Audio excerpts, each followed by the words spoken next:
जब मेरा इमाम आखिरी बार करबला के मैदान में जा रहा था, सारे लोग एक एक करके शहीद हो चुके हैं। मेरे इमाम ने तैयारी मुकम्मल की है और तैयारी करके जब आप अपनी सवारी, जिसको मुर्तजिज कहा जाता है, आप अपने घोड़े पर सवार हुए। आज इमाम आली मकाम जब घोड़े पर आए हैं, अपनी सवारी पर बैठे हैं, बड़ी तेजी से सवारी को इशारा किया है।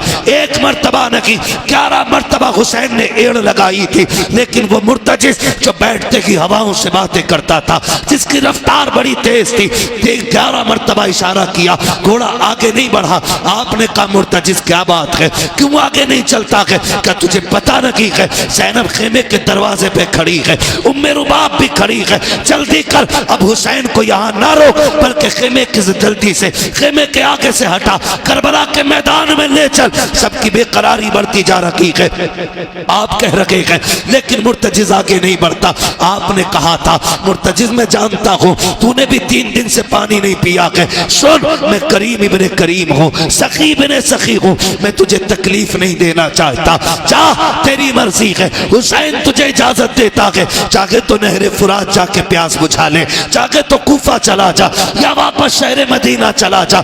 ये कह के आपने जैसी सीन से पैर निकाला है, अल्लाह अकबर, मुर्तजिज वो घोड़ा कहता मालिक मुझे कुव्वत गोयाई अता कर दे, अगर आज भी मैं नहीं बोला मौला हमेशा के लिए रुसवा हो जाऊंगा। जब मुर्तजिज ने इतना कहा है, अल्लाह ने उसको कुव्वत गोयाई अता की। लोग कहते हैं हुसैन का घोड़ा कैसे बोल सकता है, वो तो जानवर है। मैं कहता हूं अगर असहाबे काफ का कुत्ता बोल सकता है तो क्या अली के बेटे का घोड़ा नहीं बोल सकता? क्या बात है, क्या बात। जब करबला में गाजी अब्बास मैदान जाने लगे ना, तो मेरे इमाम ने कहा था अब्बास का जी आका का एक बार मेरे सीने से लग जा। दौड़ के आए, सीने से लग गए। आपने कहा मुझे भाई कहने लगे मेरी माँ उम्मे बनीन ने कभी सिखाया ही नहीं था कि मैं आपको भाई कहूँ। का बचपन से मुझे सिखाया था कभी हुसैन को भाई ना कहना। मैंने कहा था अम्मी उनका बाप भी अली, मेरा बाप भी अली, मैं भाई क्यों ना कहूँ? तो मेरी माँ ने कहा था तू उम्मे बनीन का बेटा है, वो फातिमा ज़हरा का बेटा है। ये अदब सिखाए गए, ये अदब, ये तहजीब सिखाई गई। काश तो भाई कह दे। गाजी अब्बास ने उस दिन कहा था भाई। खुदा की कसम जब जाने लगे तो फिर हुसैन रोए।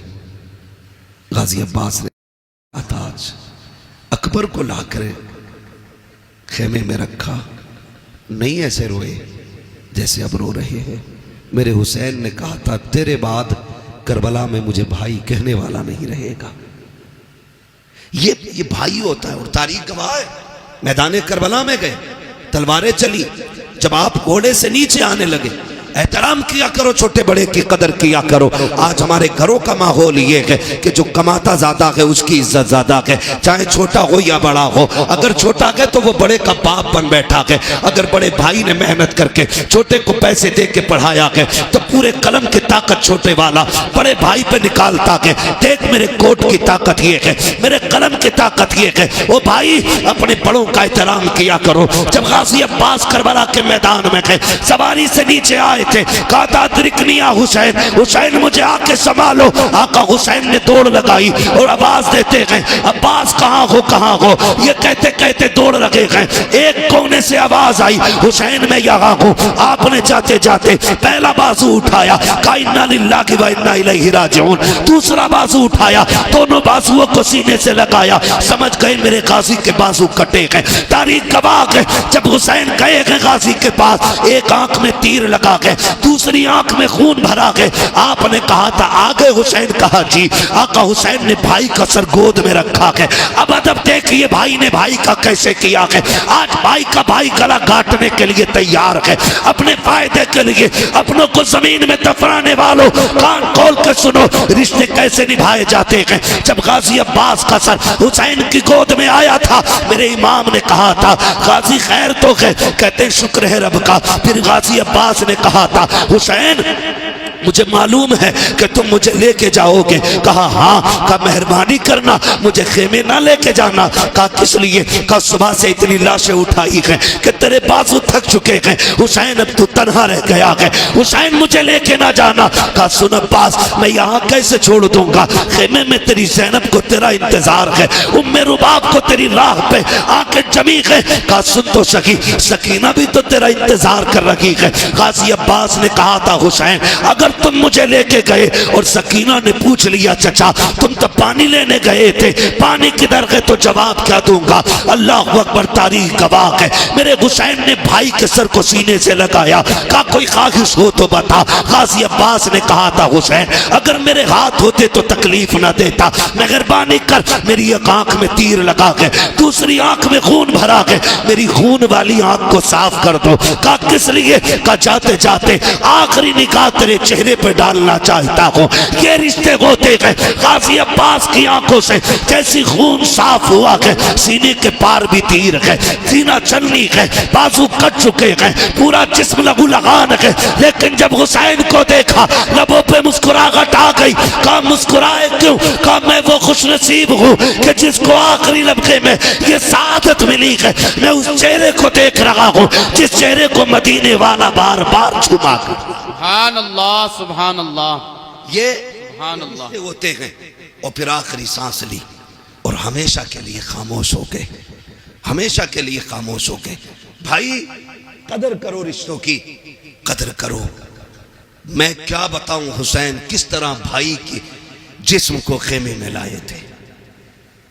मेरे अजीजों, ये जो रिश्ते अल्लाह ने दिए ना, इनकी कदर कर लें हम। खुदारा निकल जाए इन झगड़ों से, निकल जाए इन नफरतों से। हमें मोहब्बत बांटनी है, मोहब्बत बांटनी है। ना गोरे को काले पे फजीलत है, ना अमीर को गरीब पे फजीलत है, ना किसी तुर्क खान पठान शेख को किसी फकीर किसी अंसारी पे कोई फजीलत है। हुजूर ने एक रस्सी में सबको बांधा और वो रस्सी थी ला इलाहा इल्लल्लाह मुहम्मदुर रसूलुल्लाह। ये एक रस्सी है, आज इसमें बंधने की ज़रूरत है। अगर फ़र्क होता ना तो बिलाल कभी अबू बकर की करवट में खड़े नहीं होते। अगर फ़र्क होता ना तो बिलाल कभी उमर के बाजू में खड़े नहीं होते। अगर फ़र्क होता तो फतह मक्का के दिन मेरा नबी बिलाल को काबे की छत पे कभी ना चढ़ा। क्या बात, क्या बात। हमने इतने झगड़े पैदा कर लिए, हम एक दूसरे को जलील करने पे लगे हुए, एक दूसरे को नीचा दिखाने पे लगे हुए। ये तो मर के पता चलेगा ऊंचा कौन है नीचा कौन है। हम कौन होते फैसले करने वाले। निकले हम इन झगड़ों से और वो माहौल पैदा करें कि हम दुनिया को बता दें कि मोहम्मद से वफा तूने तो हम तेरे हैं, ये जहां चीज है क्या लोहो कलम तेरे हैं। और सिर्फ यही रिश्ते नहीं, यही रिश्ते नहीं, अगर थके ना हो तो थोड़ी बात आगे बढ़ा लो। थके तो नहीं है ना अभी आप लोग, नहीं थके ना अभी। जो लोग नहीं थके वो कह दें जरा या रसूल अल्लाह। मैं तो आप लोगों की हिम्मत और मेहरबानी कि इतनी रात तक आप बैठे हुए हैं, क्योंकि मैं पूरे 2 घंटे लेट यहां पहुंचा हूं। अल्लाह आपको सलामत रखे। बस अगर सुनना चाहते हो तो मैं सुनाऊं, लेकिन यह भी अच्छा नहीं लगता ना जबरदस्ती अपनी बात किसी पे थोपी जाए। तैयार है सुनने के लिए? जरा कह दें या रसूल अल्लाह। हमारे कुछ भाई खड़े होकर सुनने, अल्लाह इन्हें सलामत रखे। हाँ, ये भी बड़ी बात है, क्योंकि इतनी देर खड़ा रहना भी छोटी बात नहीं है, बड़ी बात है। हाँ, और माशाल्लाह खड़े वाले बंदों ने भी हाथ उठाया है। कभी और खड़े रह सकते, आप बैठे रह सकते। ये शाहपुरा इतने बड़े बड़े मौलाना लोग यहां रहते और आप सर हिला के कह रहे बैठ सकते हैं ना थोड़ी देर। सलामत रहें, सलामत रहें माशाल्लाह। हाँ, बस मैं अर्ज करूं आपसे, एक ये रिश्ता भाई का भाई से रिश्ता, फिर एक रिश्ता और बेटी का रिश्ता, बहन का रिश्ता, ये भी मजबूत करने। कोई भी किसी का भी दामाद हो, उससे मैं गुजारिश करना चाहूंगा ससुराल में जाके तोप ना बना करो। दामाद है, कोई तूफान नहीं है तू।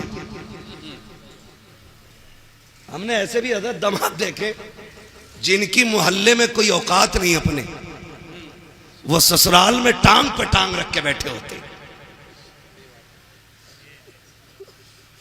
सही बता रहा हूं। ऐसी है। हाँ, मोहल्ले वाले कहते हो पुनवा, मतलब सही से नाम भी नहीं लेते मोहल्ले वाले। और ससुराल में को वैल्यू बनाई है इसने, रोला बना के रखा। पढ़ा लिखा भी ससुर है ना, कह रहा इनसे पूछो भाई हमारे बड़े दामाद हैं, तो वहां इतनी लंबी अलग ही रख रहे हैं आपने। सुने, अल्लाह ने एक जिंदगी मुकम्मल की है, बेटी के जरिए, बहन के जरिए, बीवी के जरिए। ये जिंदगी के बड़े अहम हिस्से हैं। अगर बेटी ना हो तो आंगन सूना, अगर बहन ना हो तो हवेली सूनी, अगर बीवी ना हो तो घर सूने। जी, ये तीनों अहम रिश्ते हैं और सबसे ज्यादा जुल्म इन्हीं पे होता है, सबसे ज्यादा। वो दामाद जिस गरीब ने अपने घर 300 रुपए का जूता नहीं पहना होता है, वो ससुर से 1800 रुपए लेता जूतों के लिए।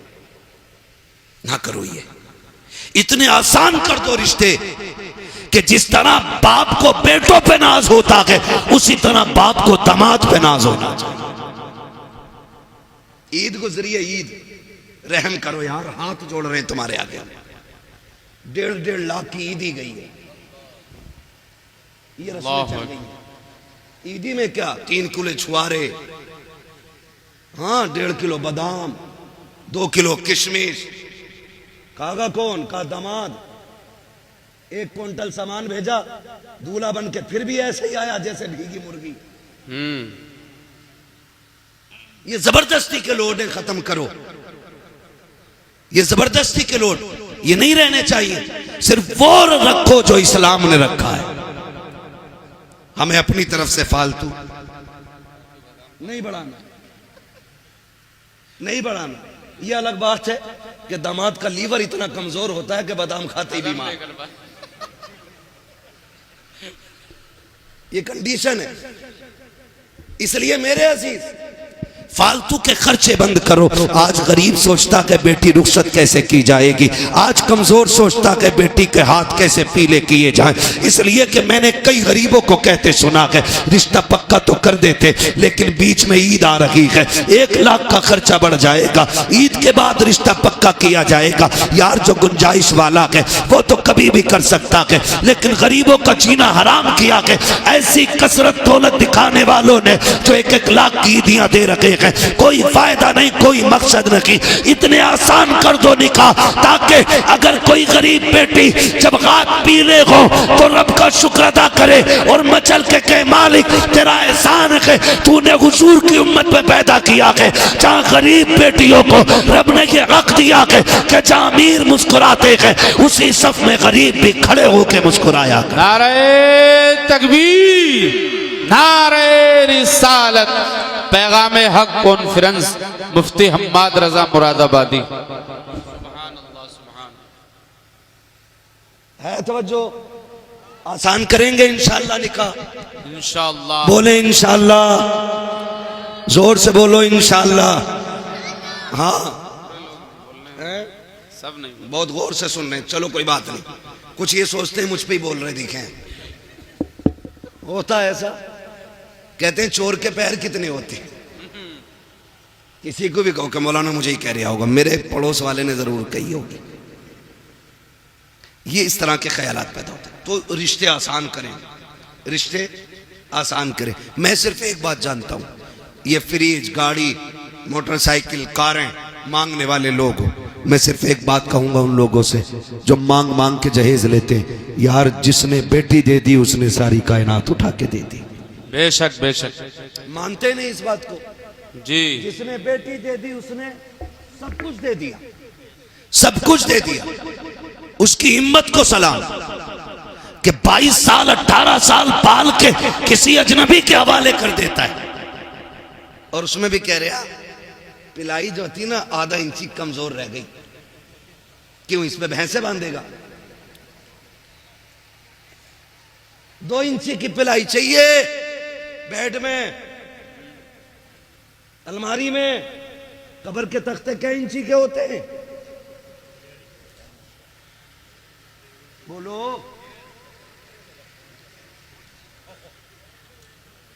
यही होते हैं ना, 1 इंच पौन इंच का तख्ता कब्र में लगना है और बेड में 2 इंची की पिलाई। क्यों? क्योंकि कब्र का तख्ता खुद अपनी मालियत से खरीदा जाता है, इसलिए पौन इंची से काम चला रहा है। और उधर हराम का रखा दिख रहा है ना, इसलिए 2 इंची की मांग के ला रहा है। और मैं तो कभी कभी सोचता हूं, ये बुलेट के लिए जो चच्चा लड़ रहे थे ना, ये कभी बैठेंगे नहीं इस पे। बेइज्जती और करा ली। बैठेंगे ना, चाबी भी ना मिलेगी। बैठना तो छोड़ो, चाबी भी ना मिलेगी। चाबी? मैं एक बात कह रहा हूं, बेगानी शादी में अब्दुल्ला दीवाना, भाई जिसे मिलेगी वो सोचे। तू क्यों मरा जा रहा चच्चा? तू बैठ की पिलाई की नहीं, कब्र के तख्तों की फिक्र कर। हमारी कंडीशन क्या है? दूल्हा बनता है बेटा, और बाप की खुशी का उस दिन ठिकाना होना भी नहीं चाहिए, क्योंकि ये बाप है, और जो दूल्हा बना वो इसका। इसमें भी शक है क्या? वो इसका बेटा है। ओ भाई, अपने बाप ही का तो बेटा होता है ना दूल्हा। तो फिर भी कुछ सोचने, कहीं मौलवी पकड़ ना ले किसी मसले में। मैं पकड़ने नहीं, समझाने आया हूं। वो इसका। और ऐसे ना, आज बैग यूं दबा के इधर इधर इधर इधर, खाना ठीक है? रोटी तो कच्ची नहीं रह गई? मिर्च सही है? हड्डी तो बेकार नहीं है? इसकी तो हड्डी ठीक है, अब तू लड़की वाले की हड्डी और चबा ले। ये कंडीशन होती है हमारी शादियों की। मजाल है जरा सी नमक तेज हो जाए, रोटी कम पड़ जाए, बिरयानी ज्यादा हो जाए, रोटी कम रह जाए, फजीते करते हुए चलते हैं। हाँ हाँ, क्या खिलाया है उसने? उससे 2 लोगों को रोटी सही से नहीं दी गई। वो बेगैरत 2 रोटी की बात करता है। जब तू बारात लेके आया था ना, तो 300 लोगों को हाथ जोड़ जोड़ के ला रहा था। चलियो वरना इज्जत रह जाएगी, चलियो वरना लोग जलील करेंगे। 4 आदमी बारात में आने के लिए नहीं थे। और तुम्हें खुदा का वास्ता, जब बेटी वालों के घर जाया करो, आधी रोटी घर खा के जाया करो, आधी बेटी वाले के घर खाया कर। अगर तेरी आधी खुराक की वजह से किसी बेटी के बाप की इज्जत रह गई, अल्लाह कयामत में कम नेकियों के बावजूद तेरी इज्जतों को 4 चांद लगा दे। नारे तकबीर, नारे रिसालत। वाह वाह, बहुत खूब हजरत। हजरत, कई बरातियों की जेब में जलजीरे हमने देखे, रसमोले लेके चलते हैं, नींबू भी चल रहे हैं। ये सारी चीजें लेके हम चल रहे हैं। ना करो, क्योंकि बारात का खाना 8 दिन की मेहनत नहीं, किसी बाप के 18 साल लगे हैं, किसी के 15 लगे हैं। ये तो उस दिन पता चलेगा ना, जब अपनी बेटी की रुखसती की बारी आएगी, तब पता लगता है इज्जत क्या होती है। हक बात है, हक बात। तब पता चलता है जिल्लत क्या होती है। हाँ, मुखिया बना फिर रहा, कह रहा बोटी ठीक है, सब कुछ नाप तोल के इंच लगा के सारा लिया। और जब निकाह में इमाम साहब ने कहा, कह रहे कितने चल रहे हैं जी? तो मौलाना ने भी कह दिया, जब सबके बढ़ रहे तो हमारे भी बढ़ा दो, 5 चल रहे हैं। ऐसे कूदा जैसे बरैया ने काट लिया। कह रहा तुम्हारे यहां नए तरीका, हमारे यहां तो 1500 चल रहे हैं। झूठ तो बोल ही देता है। चलें या ना चलें, बचाने की कोशिश कर रहे हैं। अच्छा, मैं भी कभी कभी सोचता हूं कि जो लोग 5 स्टार होटल में खा करके 100-150 रुपए टिप्स दे देते हैं, जब वो 3 रुपए 4 रुपए फायदा कमाने वाले सब्जी बेचने वाले से सौदा करते हैं, तो फिर उससे 1 रुपए के लिए क्यों लड़ते? मरे जाते। यार, गरीब को दिया करो, गरीबों पे लगाया करो। इमाम ने 5000 मांग लिए, कह रहे आप बुलाओ कलवा के अब्बा को, उनको भी बुलाओ जिन्होंने रिश्ता कराया है। कहा ये पहले क्यों नहीं बताया था? यहाँ 5000 चलते हैं, हम तो मौलवी अपना लेके आते। मैं कहता हूँ गैरत कर, जब बगैर बेगैरती दिखाता है तब तुझे पैसे दिखाई नहीं देते, जब तुझे अपनी शान बनाने की बारी आती है तब तुझे पैसे कम लगते हैं, जब इमाम को देने की बारी आई तेरा कलेजा फट जाता है। ओ भाई, इमाम को ज्यादा से ज्यादा दिया करो, इसलिए कि बेनमाजी खाएगा तो कम मिलेगा, नमाज वाला खाएगा सवाब अल्लाह ज्यादा अता फरमाए। सुभान अल्लाह, सुभान।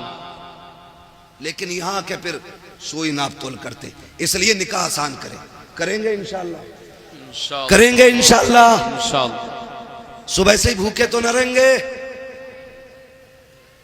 एक और वो कहते हैं ना बबर सिस्टम, स्टैंड खड़े में जो खाना स्टैंडर कहते हैं ना, हाँ स्टैंडर ही कह में उसे लोग कहते हैं। हम लोग जो गांव के लोग हैं, हमको इतने बड़े शहर के थोड़ी हैं यार, गांव के घर की ऐसी समझ लो। कह रहे स्टैंडर में है खाना, कह रहा स्टैंडर में, कह रहा तो मैं भी जाऊंगा वहां जाके वो बदतमीजी खाने पे, और फिर कह रहे खाने में बरकत नहीं हो रही। सुने, मैं गारंटी के साथ कहता हूँ सुन्नत के मुताबिक खाना खिलाया करो, खुदा की कसम बरकतें भी नाजिल होंगी और निकाह में खुदा की रहमतें भी नाजिल होना शुरू हो जाए। बेशक बेशक। तो मैं आपसे जो बात कर रहा था, मैं ये कह रहा था ये रिश्ते हमने इन पे बड़ा जुल्म किया, बेटी का रिश्ता, बहन का रिश्ता, माँ का रिश्ता, ये सारी हमने मजलूम बना दिए, सारी मजलूम बना दिए। रिश्ते बहुत अहम होते हैं, इन्हें जोड़ने की कोशिश करो, तोड़ने की कोशिश नहीं करनी है, इन्हें जोड़ने की कोशिश करनी है। ईद गुजरी है, ईद उस दिन गुजरे, टांडे में 3 दिन ईद चलती है, अब तक चल। इतनी बेगैरती है हमारी कौम के अंदर, क्योंकि अभी कटा नहीं ना हमारा कोई दीन के लिए, इसलिए ईद भी 3 दिन करेंगे, बदमाशियां भी करेंगे, डीजे भी बजाएंगे।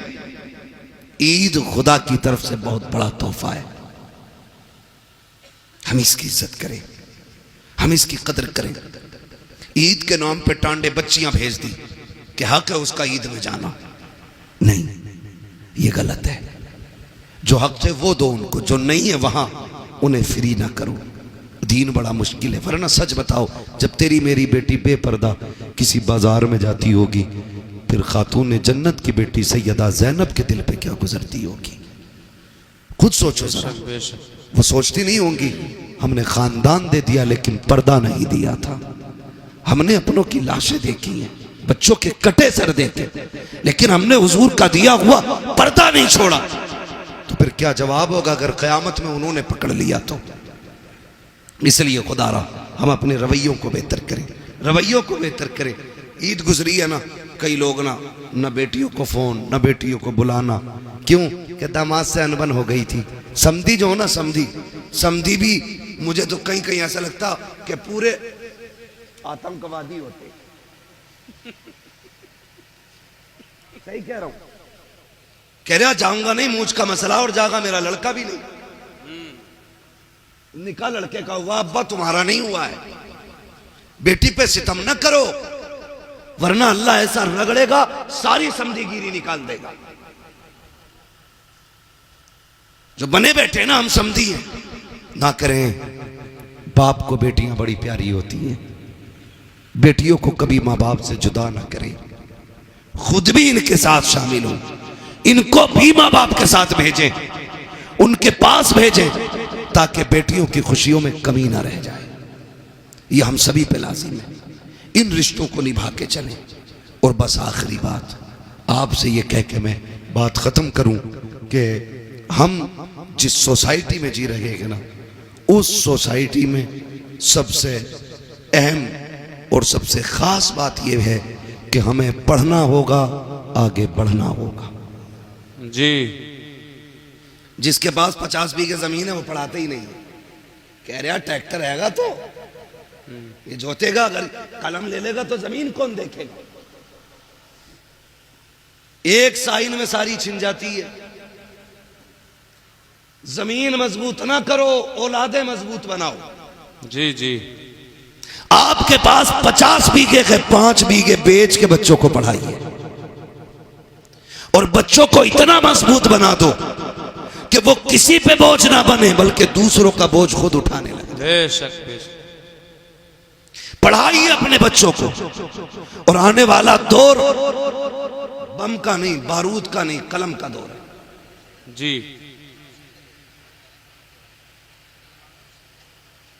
ये बातें तारीख लिखवाते समय बता दिया करो ताकि हम ये बता दें कि हम ये कब सुनाएंगे। मैं चलिए मैं सुना दूंगा एक बात है, जरूर आपका मन इस बात में रख लिया जाएगा, ठीक है? आप खुश रहिए, ठीक है ना? इन बच्चों ने बड़ी मेहनत की है, तो अगर ये चाहते हैं तो इंशाल्लाह वो मैं जरूर सुनाऊंगा, ठीक है? जरा कह दें या रसूल अल्लाह, या रसूल अल्लाह, और जोर से कह दें या रसूल अल्लाह, या रसूल अल्लाह। है ना? मेरे भाई ने पहले भी मुझसे कहा था इस बात को, तो मैंने कहा था इंशाल्लाह कोशिश रहेगी, ठीक है? लेकिन मैं क्यों, हाँ, और मैंने उसमें बीच में जिक्र भी कर दिया है थोड़ा सा, लेकिन मैं आपको बता दूं, बस नाराज ना हुआ करें, मैं ये बात बता दूं भाई कि कुछ चीज़ें ऐसी होती हैं ना जो मौके के साथ ख़ास होती हैं, जी जी, ख़ास होती हैं। करबला का जिक्र अगर मुहर्रम में हो तो फिर 4 चांद लग जाया करते हैं, ठीक है ना? लेकिन मोहब्बत आपकी है तो इंशाल्लाह मैं कोशिश करूँगा कि इस बारे में भी कुछ बात कर लूँ। ज़रा कह दें या रसूल अल्लाह, या रसूल। अब जो दौर है ना, मैं जो कह रहा हूँ, अब जो दौर है वो दौर कलम का है। वही आगे बढ़ेंगे जो पढ़ेंगे। कब्जा हुकूमत उन्हीं की रहेगी जिनके हाथों में कलम होगा।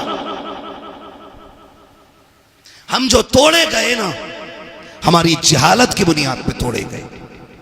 हम जो पीछे धकेल दिए गए, हमारी नाकाबिलियत की बुनियाद पे पीछे धकेला गया। हम पैसे देकर के हाई स्कूल पास करते और फिर कहते मुसलमान थे इसलिए निकाल दिया। हाँ, 10% ये वजह हो सकती है कि हमारे मुसलमान होने की वजह से हटाया गया, लेकिन 90% हमारी जो पीछे हटाने की वजह होती है वो होती है हमारी लाइल्मी। जी। नौजवानों, किसी ऐसे स्कूल में ना पढ़ना जहां पैसे लेकर के नकल कराई जाती हो। खुद मेहनत करना, और इतनी मेहनत करना कि अपनी काबिलियत से हर एग्जाम को पार करके मनसब हासिल करो। लोग कहते हैं कि काबिल लोगों को नौकरी नहीं मिलती, मैं ये कहता हूं किसी मर्ज का इलाज बन जाओ, मरीज दौड़ता हुआ खुद तुम्हारी चौखट तक आ जाए। बेशक बेशक। इसलिए तालीम पे सबसे ज्यादा गौर करना है, हमें पढ़ना है। आज हमारे लिए सबसे ज्यादा जरूरी है। और जरूरी नहीं है कि मौलाना ही बनाए, मौलाना ही बनाए, ये जरूरी नहीं है। दीन की बुनियादी बातें सिखाइए, फिर बेटे को IAS IPS बनाइए, फिर बेटे को आप एक दीनदार वकील बनाइए। उससे कहिए तुझे हक के लिए मुकदमे लड़ने हैं, तुझे सच के लिए कोर्ट में आवाज उठानी है। ऐसे बेटे बनाओ और फिर तैयार करो अपनी कौम के नौजवानों को। हर कोर्ट में जब हुजूर का गुलाम खड़ा होगा ना और कह देगा मुझे झूठा मुकदमा नहीं लड़ना, मैं सच के लिए लड़ूंगा, लोग सोचने पे मजबूर हो जाएंगे आज के गुलामों का किरदार ऐसा है तो फिर नबी के उमर का किरदार कैसा रहा हो। सुभान अल्लाह। इसलिए पढ़ेंगे इंशाल्लाह। बच्चे बैठे, नौजवान बैठे, PUBG कितना खेल ले हो? बहुत दबा के खेलने हैं बच्चे। दबा के चल जाना, जिस कोने पे बैठ जाओ उठता ही नहीं। हाँ, हर वक्त यूं। क्या है ये? हमारा वक्त बर्बाद हो रहा है। कोई और कौम इतना नहीं खेल रही है, सच बता रहा हूं। हम रातों में चलते हैं, अगर रोड पे नौजवान मिले रात में हम समझ जाते हैं ये मुसलमानों का गांव है, और जहां वक्त से लोग सो जाते हैं हम समझ जाते हैं हम मुसलमान ही नहीं रहते, क्योंकि हमारा जो उसूल है ना वो बड़ा बेकार होता जा रहा है।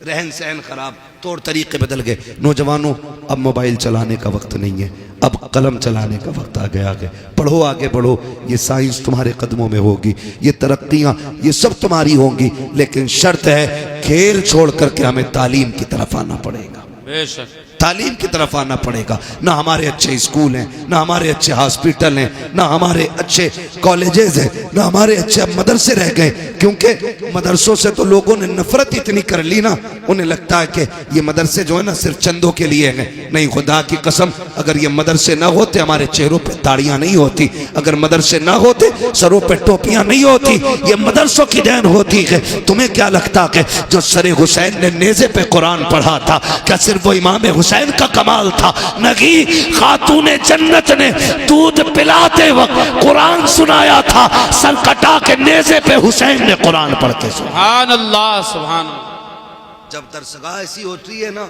तो फिर बेटे ऐसे होते, फिर बेटे ऐसे होते। मैं आपसे अर्ज कर रहा था, खुदारा रिश्ते बेहतर करे और अपने बच्चों को तालीम दें, पढ़ाएं अपने बच्चों को, खुद भी पढ़ें, बच्चों को भी पढ़ाएं। अल्लाह ताला हमारी नस्ल को कुरान पढ़ने, सुनने, समझने की मौला करीम तौफीक अता फरमाए। और हुजूर के सदक़े में अल्लाह हमारी नस्लों में उलमा, हुफ़ाज़, कारी, IAS, IPS अल्लाह हमारी कौम में पैदा फरमा दे। आमीन कह दो भाई। आमीन। हाँ, यहाँ आमीन कहने वाली बात थी। तो पढ़ने की कोशिश करें। और मैं ज़मींदारों से, गुंजाइशदार लोगों से कहना चाहता हूँ, अगर आपके बच्चे किसी काम में लग गए हैं और आपके पास अब पढ़ने वाला बच्चा नहीं है ना, तो फिर आप ये तलाश करें कोई गरीब बच्चा हो जो आगे बढ़ना चाहता है, पढ़ना चाहता है, अच्छा है, ज़हीन है, अच्छे नंबरों से पास हुआ है, तो फिर आप अपने पैसे से उसकी मदद करके उसको पढ़ाएं और उससे कह दें अगर डॉक्टर बन जाए ना तो 6 दिन अपने लिए दवा देना और 1 दिन मदीने वाले के नाम पे तुझे फ्री दवाइयां बांटनी है। सुभान अल्लाह। करेंगे इंशाअल्लाह ये भी। हम चंदा करके, मेहनत करके जलसा कर लेते, हम मेहनत करके मज़ारों के गुंबद बना लेते, हम चंदा करके 5 लाख 7 लाख का मीनार बना लेते, तो हम पैसा इकट्ठा करके अपने गांव के अंदर एक IAS IPS नहीं बना सकते? बोलो, बना सकते हैं कि नहीं? अगर हर गांव के अंदर एक IAS होना तो फिर कोई भी इलाका कमजोर नहीं होगा। जी, ये याद रखिए। हमारे तो प्रधान भी ऐसे अंगूठा छाप होते हैं, ऐसे जाके कह रहे हैं पुलिस वाले से, भाई क्यों आए गांव में, जबकि गांव का मालिक प्रधान होता है। पुलिस वाले को इजाजत नहीं है प्रधान की इजाजत के बगैर गांव में कदम रखे, लेकिन चच्चा को पता ही कुछ नहीं है क्योंकि पढ़े ही नहीं है। पढ़े, काबिल बने, अपने हुकूक जाने, जो आपको राइट्स मिले वो समझिए आप, ताकि कोई कमजोरी पैदा ना हो, ताकि कोई कमी ना रह जाए। पढ़ेंगे इंशाअल्लाह, वादा करें सारे इंशाअल्लाह। पढ़ाएंगे बच्चों को, इंशाअल्लाह। पढ़ाएंगे कि दुकान कराएंगे? अरे बहुत पढ़ा लिया, अल्लाह को 10वीं पास है, चल बैठ दुकान बजा कर शटर खोल। 10वीं पास करा के ना और बैठा दिया दुकान में, है ना, और फिर लल्ला ने 2 ही चीजें याद की, यस और नो, बस वही काबिल हो गया। साइन करने हमें नहीं आते, हम कुछ पढ़ नहीं सकते, तो क्या फायदा। कोशिश करें आज ही से कि एक हम बंदा ऐसा तैयार करेंगे जो हमारे गांव का होगा और IAS होगा, IPS होगा। ये तैयारियां करें अगर वजूद को बाकी रखना चाहते हो, वरना ये सोच लेना दीन तुम्हारे ऊपर नहीं है आया यूं रशो तातार के अफसाने से, पासबां मिल गए काबे को सनम खाने से। हाँ, जिसने नबी की आल को कत्ल किया था वो यहूद और नसारा नहीं थे, वो इसी दीन का कलमा पढ़ने वाले लोग थे, वो हुजूर का कलमा पढ़ने वाले लोग थे। अल्लाह ने उनका ऐसा बेड़ा गर्क किया, आज उनका नामो निशान नहीं मिलता है। तो आपको क्या लगता है दीन हमारे ऊपर टिका हुआ है? हम कुछ भी कहे करें, अल्लाह को हमको जिंदा रखना ही है, माज अल्लाह उसकी कोई मजबूरी है? वो तो ये कहता है अगर तुम मेरे दीन से खिलवाड़ करोगे मैं तुम्हें खत्म करके तुमसे अच्छे लोग ला के रख दूंगा, ये उसका ऐलान है। इसलिए खुद से कोशिश करो। वो कुरान की आयत करीमा में हाफिज तो नहीं हूं, इन्नल्लाह ला युगय्यिरु मा बिकौमिन हत्ता युगय्यिरु मा बिअनफुसिहिम, है अल्लाह ताला किसी कौम के हालात उस वक्त तक नहीं बदलता जब तक कौम अपने हालात बदलने की खुद से कोशिश नहीं करती। हमें कोशिश करनी है खुद से, हमें, फिर आप कोशिश करें, कामयाबी देना रब का काम है। करेंगे इंशाअल्लाह। इसी दीन के लिए करबला में शहादतें हुई हैं। खाली सुन के घर जाके हुसैनी नहीं बन सकते हो, किरदार में भी हुसैनी बनना पड़ेगा, अखलाक में भी हमें हुसैनी बनना पड़ेगा, तौर तरीके भी हमें करबला वालों के होने चाहिए। मैं आपसे अर्ज कर रहा था रिश्ते निभा के चलें। जिस तरह आप मेहनत से बेटों को पढ़ाते हैं उसी तरह मेहनत से बेटियों को भी पढ़ाइए, बेटियों को भी पढ़ाइए। हम बेटों को इसलिए मेहनत से पढ़ाते कि ये बुढ़ापे का सहारा होता है, और बेटियों को इसलिए नहीं पढ़ाते क्योंकि वो पराए घर चली जाती हैं। ना करें, याद रखें, बेटे बुढ़ापे के सहारे होते हैं, बेटियां आखिरत का सहारा हुआ करती हैं। सुभान अल्लाह। उन्हें भी पढ़ाइए। और याद रखिएगा जब बुरे वक्त में बेटे भी साथ छोड़ जाते हैं ना तो फिर बेटियां ही काम आया करती हैं। ये भी याद रख लेना।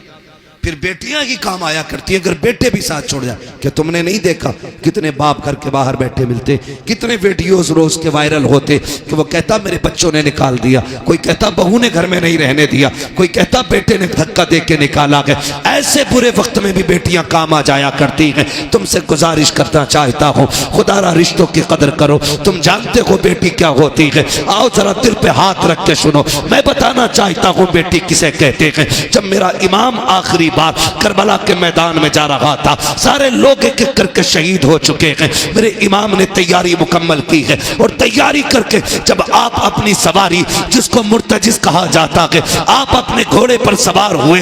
आज इमाम आली मकाम जब घोड़े पर आए हैं, अपनी सवारी पर बैठे हैं, बड़ी तेजी से सवारी को इशारा किया गया। एक मर्तबा नहीं 11 मर्तबा हुसैन ने एड़ लगाई थी, लेकिन वो मुर्तजिज जो बैठते ही हवाओं से बातें करता था, जिसकी रफ्तार बड़ी तेज थी, 11 मर्तबा इशारा किया, घोड़ा आगे नहीं बढ़ा।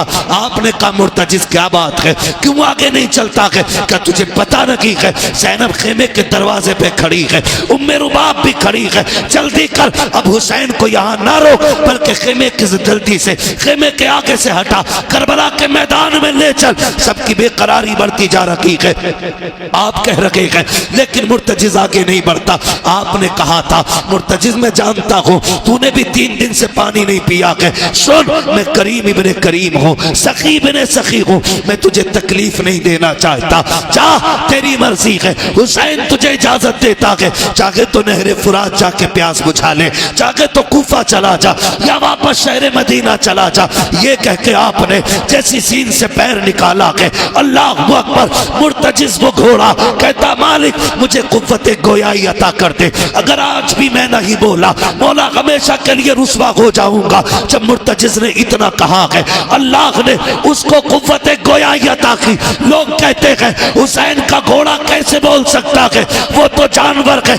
मैं कहता हूं अगर असहाबे काफ का कुत्ता बोल सकता है तो क्या अली के बेटे का घोड़ा नहीं बोल सकता? क्या बात है, क्या बात, बहुत खूब है तवज्जो। मुझे नहीं लग रहा आप सुनने के लिए बैठे।